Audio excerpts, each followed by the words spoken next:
राधे राधे भक्तजन। भगवत गीता के 8वें अध्याय से श्लोक 4 में बताया गया है, हे देहधारियों में श्रेष्ठ, निरंतर परिवर्तनशील यह भौतिक प्रकृति अधिभूत मतलब भौतिक अभिव्यक्ति कहलाती है। भगवान का विराट रूप, जिसमें सूर्य तथा चंद्रमा जैसे समस्त देवता सम्मिलित है, अधिदैव कहलाता है तथा प्रत्येक देहधारी के हृदय में परमात्मा स्वरूप स्थित हैं। स्थित मैं परमेश्वर अधियज्ञ मतलब यज्ञ का स्वामी कहलाता हूँ। अब इस श्लोक का विस्तार में अध्ययन हुआ है।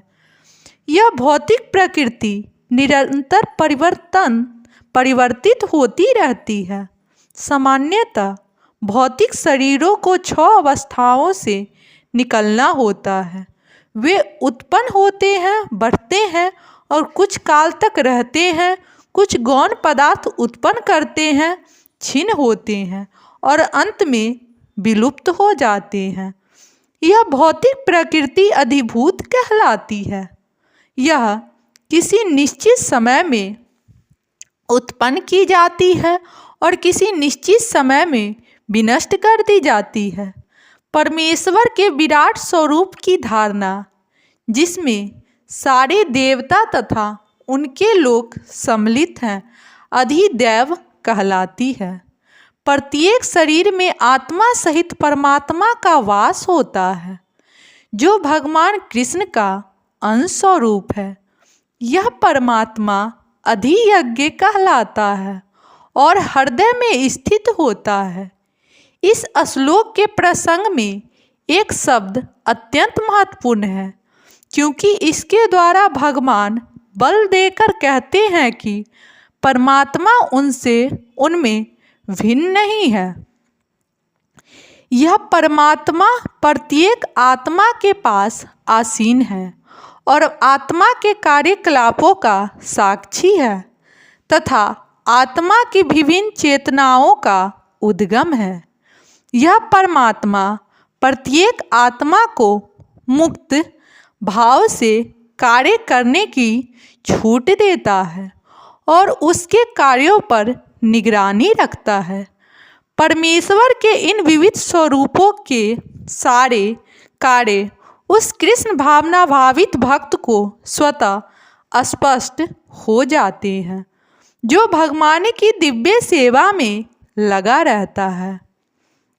अधिदैव नामक भगवान के विराट स्वरूप का चिंतन उन 9 दीक्षितों के लिए है, जो भगवान के परमात्मा स्वरूप तक नहीं पहुंच पाते।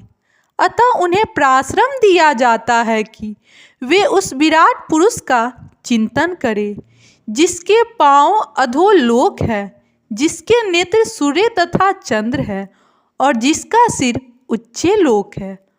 श्लोक 5 में बताया गया है, और जीव के अंत में जो केवल मेरा स्मरण करते हुए शरीर का त्याग करता है, वह तुरंत मेरे स्वभाव को प्राप्त करता है। इसमें रंच मात्र भी संदेह नहीं है। तात्पर्य, इस श्लोक में कृष्ण भावनामृत की महत्ता दर्शित की गई है। जो कोई भी कृष्ण भावनामृत में अपना शरीर छोड़ता है, वह तुरंत परमेश्वर के दिव्य स्वभाव को प्राप्त होता है। परमेश्वर शुद्ध अतः जो व्यक्ति कृष्ण भावना भावित होता है, वह भी शुद्धाति शुद्ध होता है। स्मरण शब्द महत्वपूर्ण है। श्री कृष्ण का स्मरण उस अशुद्ध जीव से नहीं हो सकता, जिसने भक्ति में रहकर कृष्ण भावनामृत का अभ्यास नहीं किया। अतः मनुष्य को चाहिए कि जीवन के प्रारंभ से ही कृष्ण भावनामृत का अभ्यास करे।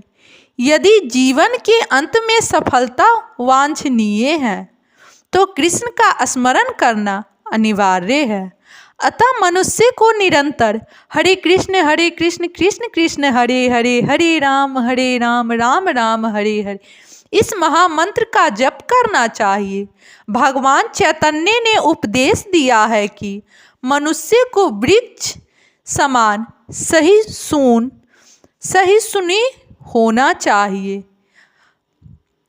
हरे कृष्ण कृष्ण कृष्ण हरे हरे, हरे राम राम राम हरे हरे का जप करने वाले व्यक्ति को अनेक व्यवधानों का सामना करना पड़ सकता है, तो भी इस महामंत्र का जप करते रहना चाहिए, जिससे जीवन के अंत समय कृष्ण भावनामृत का पूरा लाभ प्राप्त हो सके। राधे राधे भक्तजन।